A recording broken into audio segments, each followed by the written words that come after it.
Class 11th physics में पूछा गया सवाल है 2024 में। कह रहा है two identical billiard balls strike a rigid wall with the same speed as shown in the figure, what is the direction of the force on the wall due to the ball. दूसरा, impulse imparted top से ratio पूछ रहा है। बहुत ध्यान से देखना, पहले आपको बेसिक सी बात होना चाहिए, पता होनी चाहिए कि इम्पल्स क्या होता है भाई। इम्पल्स होता है change in momentum, P F minus P I. सबसे पहले आप डायरेक्शन पे ध्यान दीजिए। अगर आप इसको पॉजिटिव कंसीडर कर रहे हैं तो इस तरफ क्या होगा, नेगेटिव। और जो वॉल है, वॉल फोर्स लगाएगा इस तरफ, तो आप यहां पर ले सकते हैं negative direction of x axis. ये इसकी फोर्स की डायरेक्शन हो जाएगी जो कि वॉल लगाएगी बॉल पे, ठीक है। अब यहाँ पर दो इम्पल्स हैं, एक इम्पल्स का ये वाला जैसे डालना है हमें, एक इम्पल्स का ये वाला, और दोनों का रेशो डालना है। तो चलिए करते हैं। अगर सबसे पहला डालें तो I1 अगर कैलकुलेट करोगे तो क्या आएगा। देखो आपको दो वेलोसिटी, एक वेलोसिटी बॉल की जाने वाली, एक आने वाली। अगर आपने पहले जाने वाली को पॉजिटिव माना है तो आपको आने वाली को नेगेटिव मानना पड़ेगा। अगर आप जाने वाली नेगेटिव मान रहे तो आने वाली को पॉजिटिव मानिए। कुछ भी एक आपको नेगेटिव माननी पड़ेगी क्योंकि अपोजिट डायरेक्शन को शो करना है।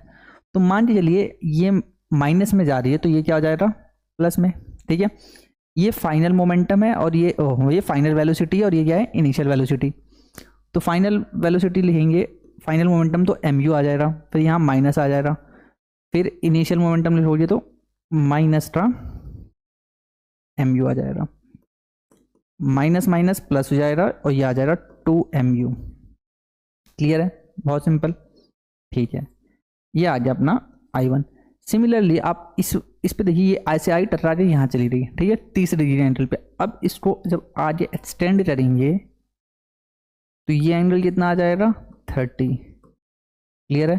अगर इससे कंपोनेंट ब्रेक करेंगे तो आपको यहाँ मिलेगा u cos 30, और इसको अगर पीछे से ब्रेक करेंगे यहाँ पे तो आपको इस तरफ मिलेगा u cos 30, ठीक है।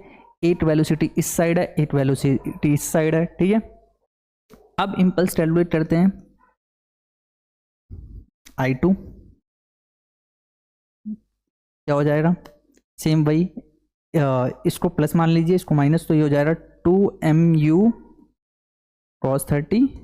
फिर अच्छा डायरेक्ट कर दिया मैं, यहाँ 2 मत लीजिए ना, mu cos 30, तो ये प्लस हो जाएगा mu cos 30। तो I2 की वैल्यू हो जाएगी 2mu cos 30। I1 upon I2 आपसे पूछ रहा है, निकाल के दीजिए, 2mu